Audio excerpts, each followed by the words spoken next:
Hey guys, what's up? Welcome back to our classroom. It's Mr. Low, and today we are going to discuss on the next topic, chapter 7, ratio, rate, and speed.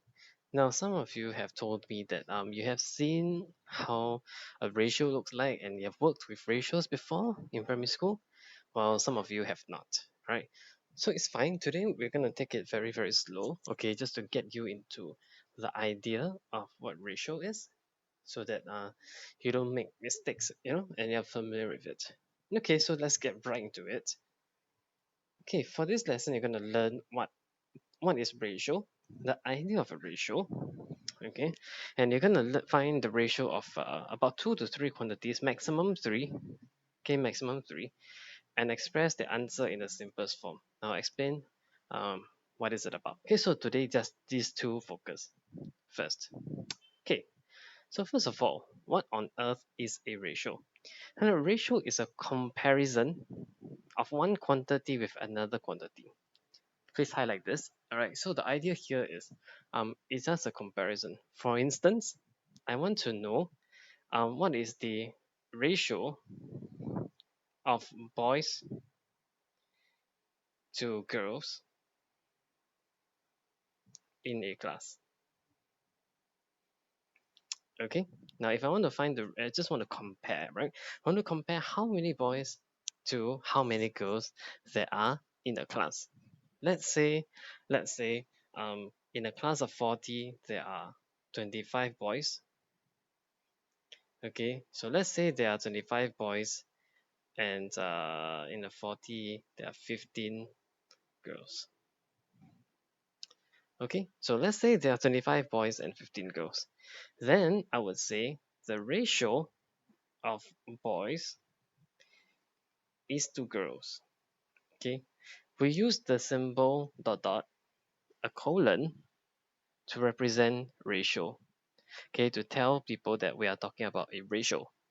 So in this case, we know that the ratio of boys to girls is 25 is to 15. All right, so this is how we compare two different quantities. In this case, the quantities are boys, number of boys, and number of girls in the same class. Right, so this is how we can write ratio. You'll see a lot of this later. Okay, now notice that we only compare quantities with the same units. Okay, please fill in the blanks in your notes. Okay, same units. Okay, what do I mean by that? For instance, we do not compare distance and time. We do not compare length and time. So, example,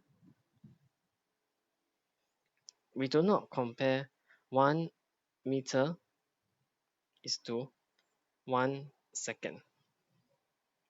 That does not make sense.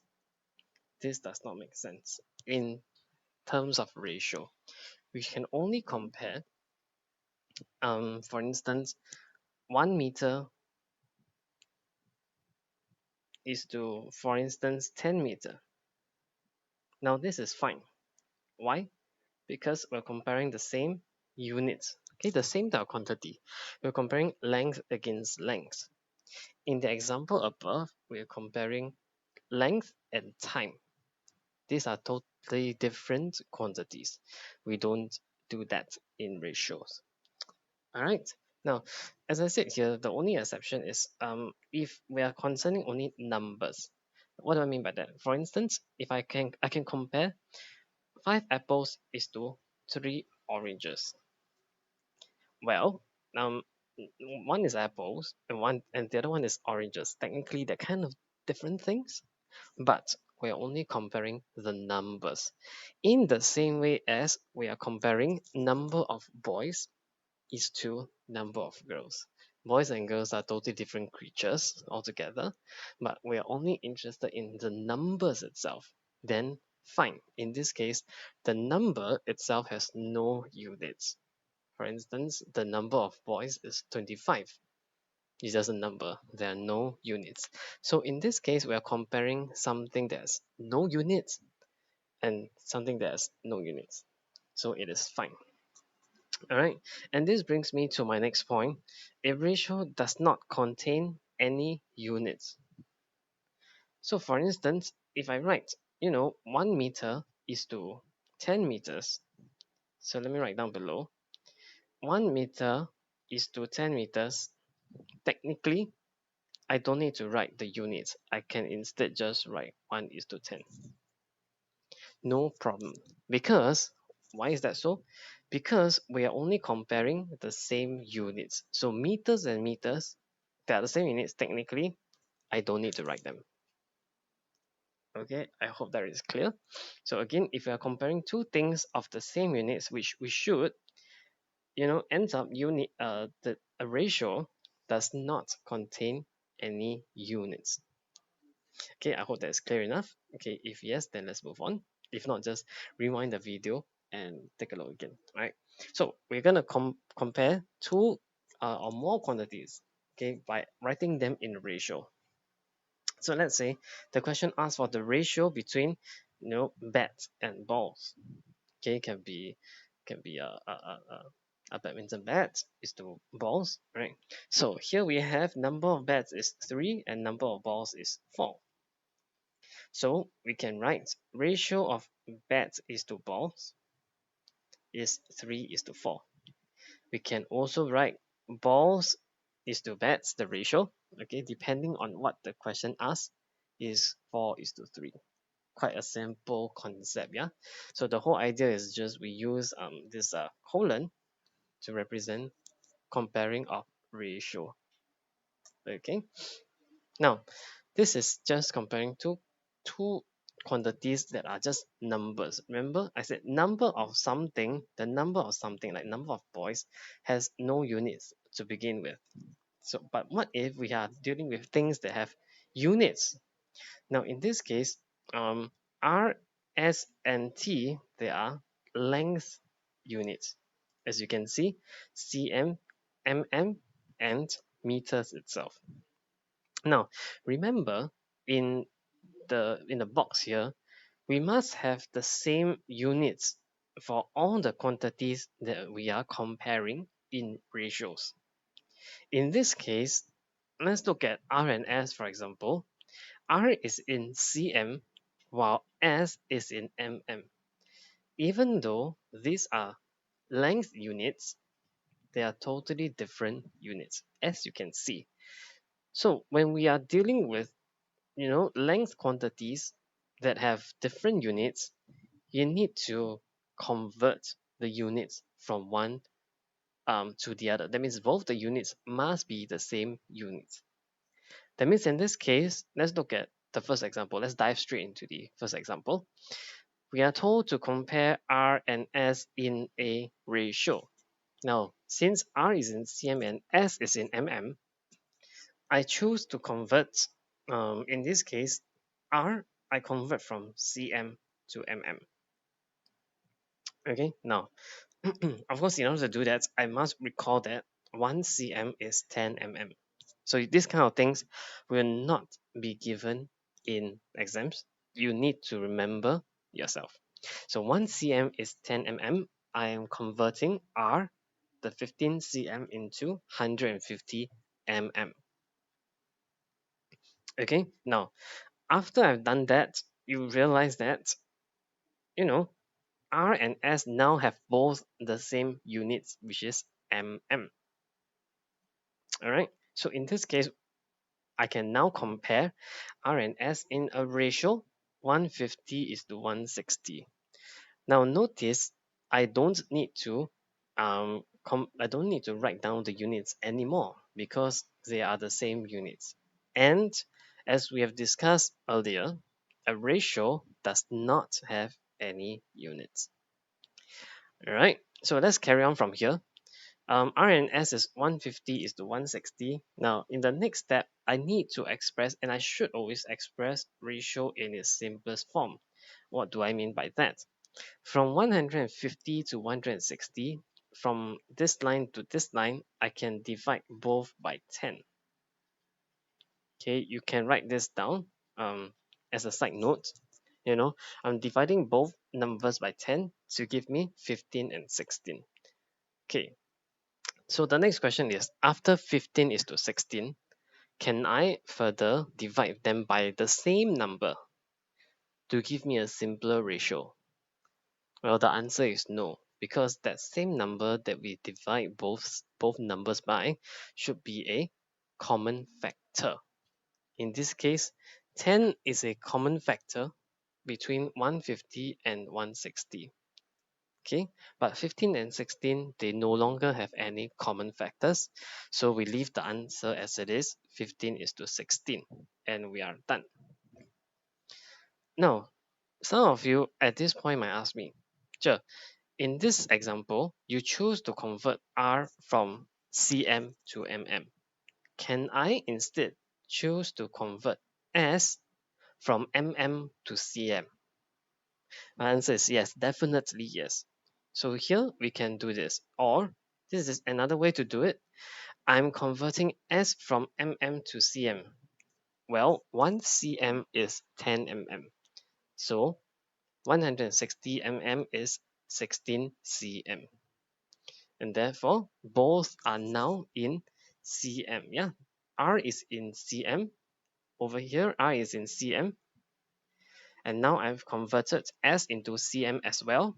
So I can immediately write down the ratio 15 is to 16. And you realize that, 15 is to 16 should be the same answer. Regardless, I convert R to mm or S to cm. I hope that is clear enough. All right, now allow me to remind you something in your presentation. What you should not be doing. Should not. Let's take this step for example. We are converting R from cm to 15 from cm to mm.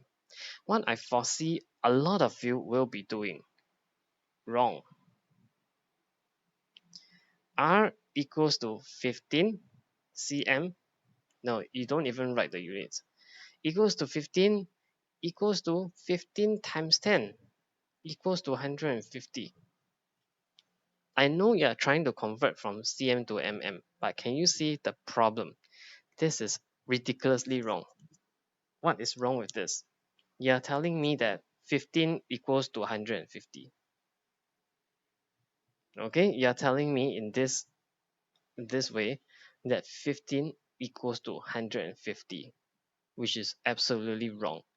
15 cm is to equals to 150 mm, no problem. But 15 equals to 150, wrong. So therefore, units are important. Please have your units down in your working.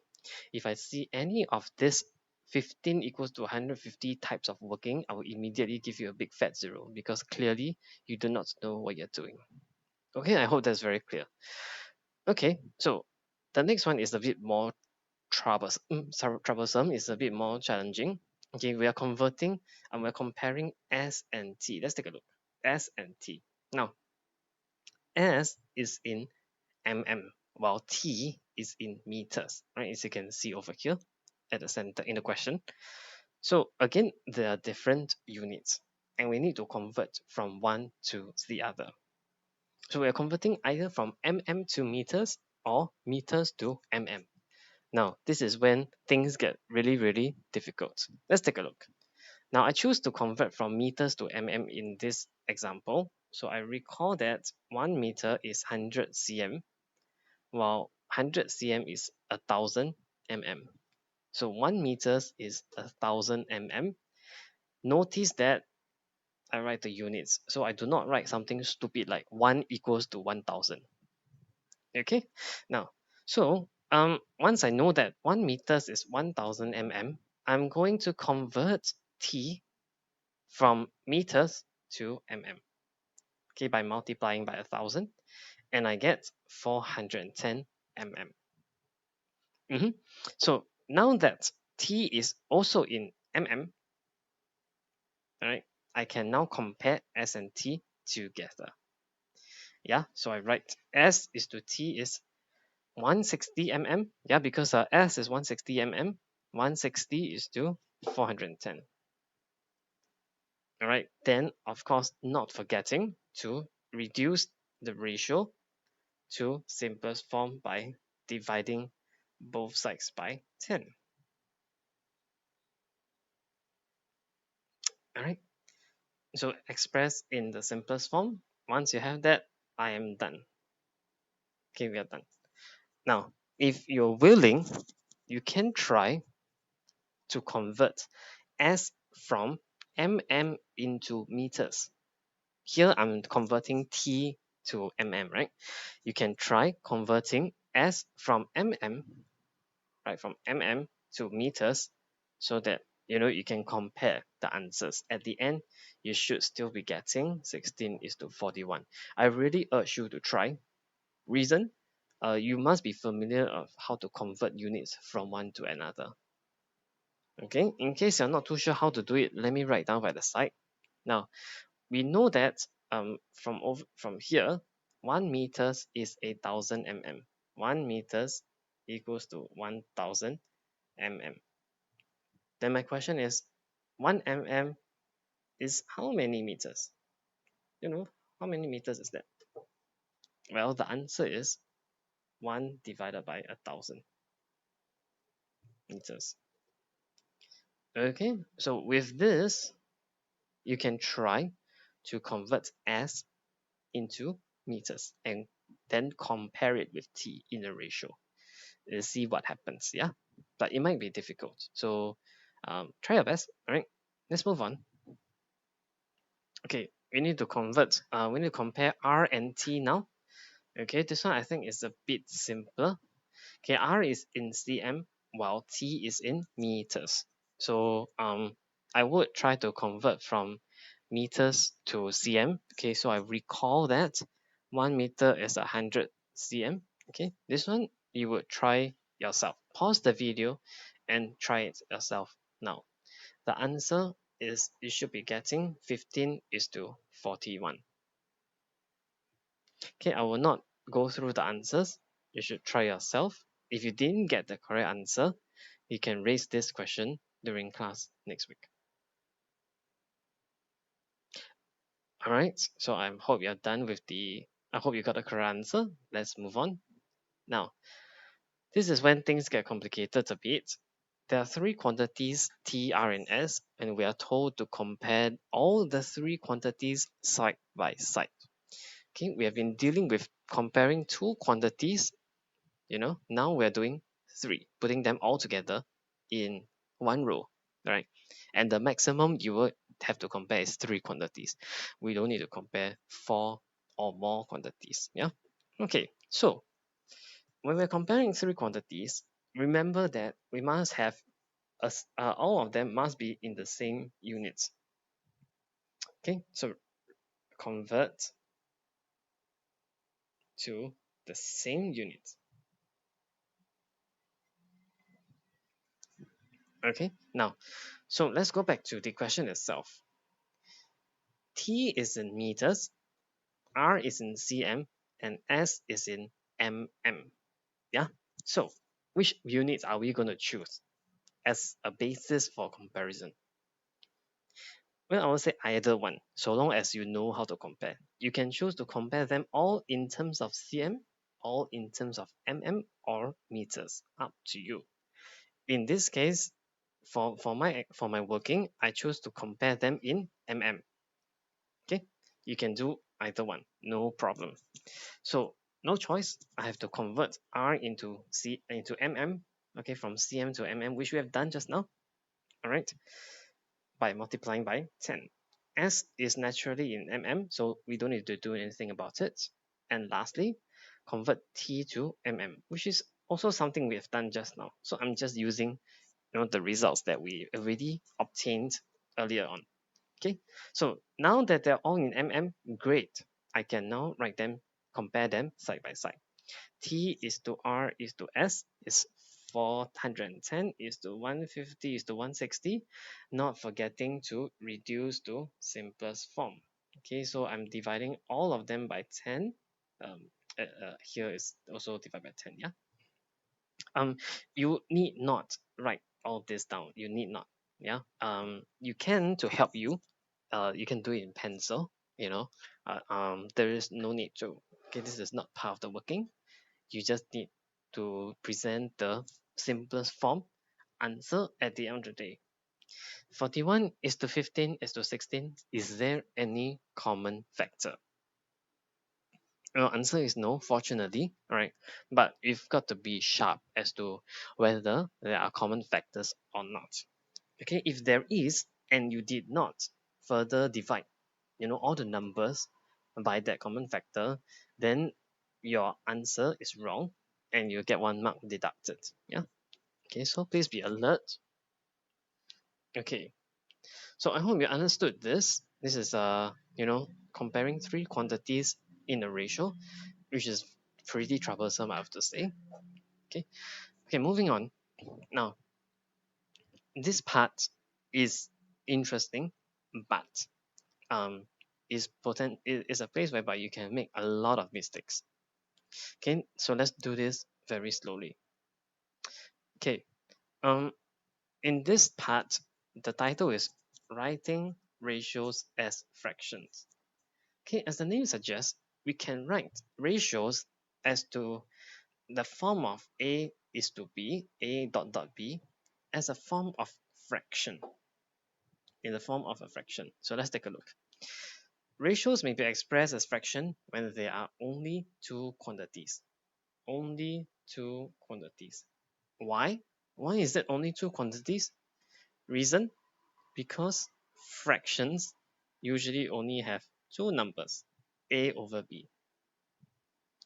Right? So for the case of t is to r is to s, there is no way we can write it in a fraction. So if you want to write ratio in the form of a fraction, no choice. You can only do it when I'm comparing two different quantities, like this case r is to t. All right. So how do we write that? The first quantity, like for instance a, is the numerator, and the second quantity is the denominator. Okay. So therefore, in simple terms, a is to b may be written as a over b. Of course, you must also reduce to simplest form. For instance, 2 over 4 cannot be left as the final answer. It should be written as 1 over 2.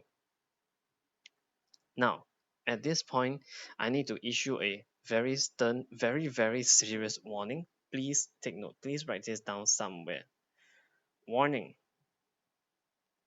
While we say that a is to b may be written as a over b, you do not write, do not write the following. A is to b equals a over b. This is wrong, wrong, wrong. This is absolutely wrong. Okay, now you may be confused. Wait, hang on. Didn't you just say that it can be written as such? First of all, this is wrong, completely wrong. Now, I would say that a is to b is one way of writing, while a over b as a fraction is one way of writing, but they are not the same thing. A over b is a fraction. It can be seen as a ratio, but a is to b is um, strictly speaking only a ratio. They are not the same thing. Not the same. They're not equal. Okay, so a is to b is not equals to a over b. Just that you can write them together. No, you can write either way. Okay, but you cannot say that they are equal. Please have this down somewhere. Okay, many students make this mistake of writing a is to b equals to a over b, and the outcome you can tell. Okay, a lot of marks will be deducted. Okay, so express the following ratios in terms of fractions. Okay, 8 is to 3 can be written as 8 over 3. Notice I do not, again I repeat myself, yeah, I do not write 8 is to 3 equals to 8 over 3. You will get a big fat cross for this, right? So therefore, I express my answer as ratio equals to 8 over 3. Okay, they are not equal. Okay, I'm going to erase this so that you don't copy down the wrong thing. Okay, on the other hand, 4 is to 1 can be written as 4 over 1, which simplifies to 4. Yes, you can end up with a ratio that is a whole number, okay, an integer. That's not exactly a fraction, right? No problem. Okay, so of course we have been emphasizing for a very long time that ratio must be expressed in its simplest form. Okay, so we have seen a few examples, at the top here. For instance, yes, 160 is to 140 should be instead left as 16 is to 41 as your final answer. Okay, so let's do some practice over here. Express 6 is to 15 in the simplest form. Okay, so we notice that for both numbers there is a common factor of 3. Okay, so here I'm dividing 6, divide by 3 to give me 2. Likewise 15 will be divided by 3 to give me 5. So this is how you um, reduce a ratio to the simplest form. In the same way, usually if we write, let's say we write the ratio in the fraction form, 6 is to 15, you know that, okay, I will cancel the top and cancel the bottom, I mean numerator and denominator, to give me 2 over 5. You realize that you get the same ratio, the same number. Just that again, these two are not equal. Roger? Okay, let's move on. So here is a bit more tedious, more troublesome because it's a ratio of 3 quantities. 9 is to 12 is to 15. Then again, in this case, you've got to stare hard enough, right? Opens your eyes bigger, and again, you have a common factor of 3.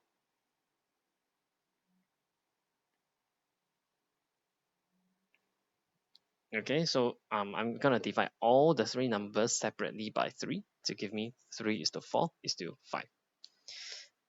Right, so this is how we express ratio in the simplest form. Now, when it comes to fractions, this is when things get scary. I know a lot of you are afraid of fractions, but no fear. As we practice more, you will see. Now, this is interesting because we have fractions in a colon form of ratio, right? Dot dot, right? Okay, so let's see. Don't worry, they're just numbers. Okay, again, it's numbers is to numbers. So we'll deal with it accordingly. So first of all, my tip to you is write the fractions in improper. Okay, I don't like to see fractions in mixed form. I don't like mixed fractions. Okay, I will always like to deal with fractions in improper form. So let's do this. 3.5 is to 4 is to 4 and 2/3. I will write it as 7 over 2 is to 14 over 3. Okay, now how do we simplify this? How do we further simplify the ratio? Okay, this is when you need to pay a bit of attention. Okay, I'm gonna look at the first fraction over here, and I see that there is a 2. Now 7 is divided by 2.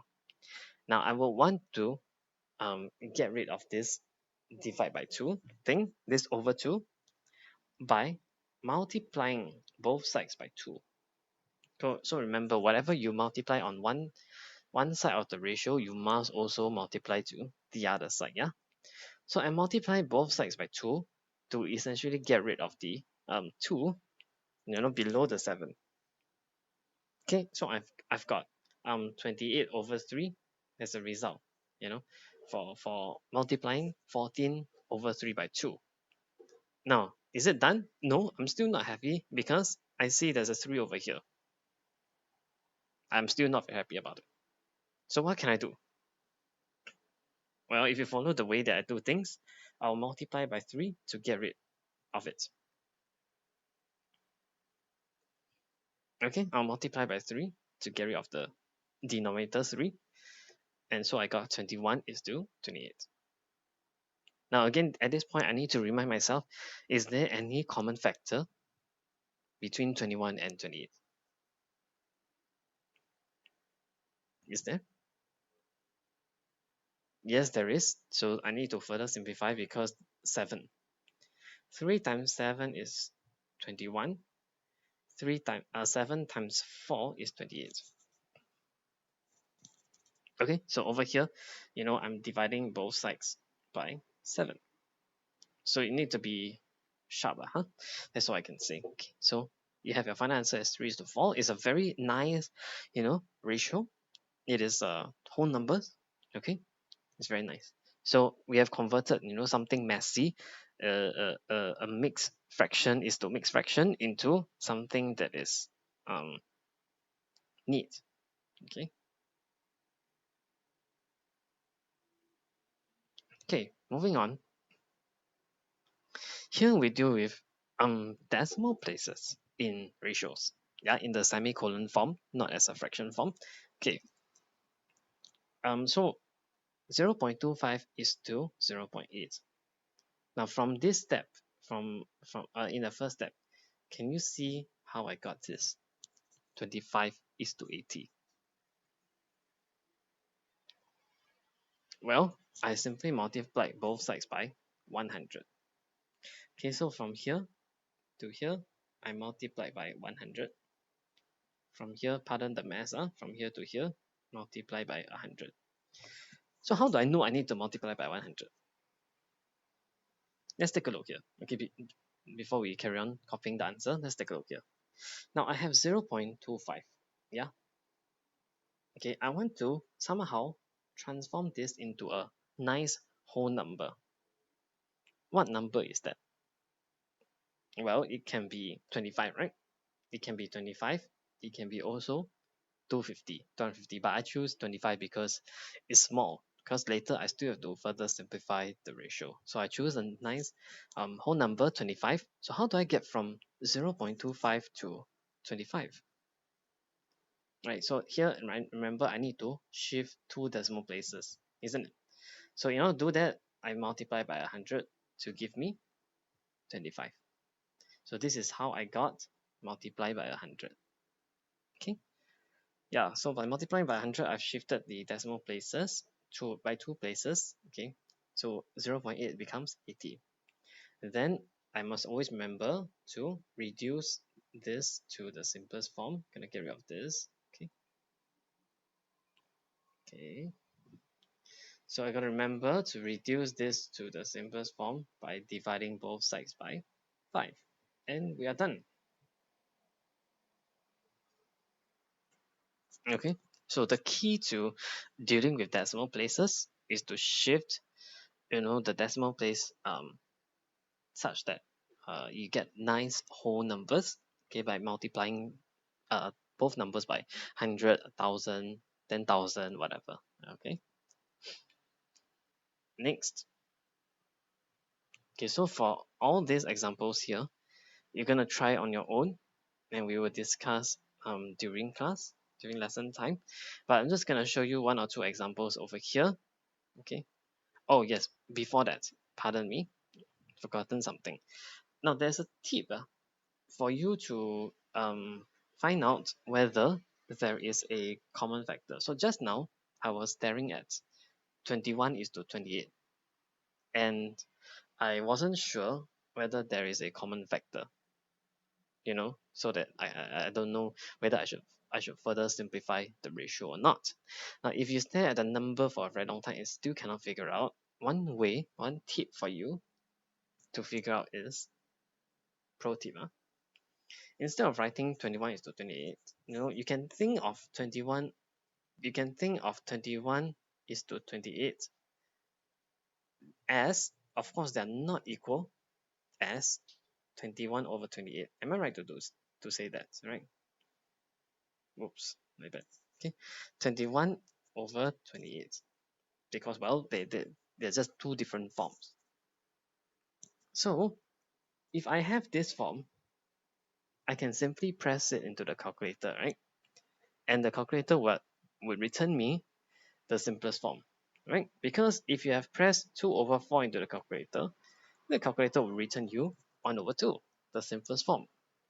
So therefore, my tip is, if you are staring at a ratio and you don't know whether you can further simplify, press the fraction form into the calculator and see what it returns. Because the calculator in this case will return you 3 over 4. So you know that the final answer is 3:4. Okay, so this is one tip for you. Okay, you might want to remind yourself at the side, right? Press calculator. Okay, so I'm gonna get rid of this. Okay, so again, all this, please try yourself. You can pause the video now. You can pause the video now and try. Okay. Okay, we're gonna discuss this answer back in class, but let me just show you two examples here. Okay, 1:4, sorry, 1 over 4 is still 5:2. Okay, so how did I get the first step? Well, I noticed that, first of all, on the left hand side, there's this pesky 4, at the denominator. So what did I do here? So I multiply both sides by 4. Okay, I multiply both sides by 4 to get rid of this pesky 4 at the bottom. So on the left hand side, I have 1, and on the right hand side, I just simply need to press calculator and I'm done with 1:10, simplest form. So this is one trick here. Okay, since I'm already at a nice whole number ratio, I'm done. I don't need to multiply both sides by 2 again. Just now I did for both sides, right? Okay, so no problem. Next one, this is a same concept. 0.16:0.4. I'm interested in moving the decimal place 2 places, okay, to give me 16:40. Hence, I'm multiplying both sides by 100. Okay, so yeah, further simplify the ratio and you're done. All right, so please try for all the other examples. Okay, and on your own. And you know what, I'm just gonna stop here. Okay, so go back and try all these examples, review. Okay, and then yeah, we'll move on to the next section of equivalent fractions and real life examples in the next video. So yeah, that's it. Take care. I'll see you in the next video.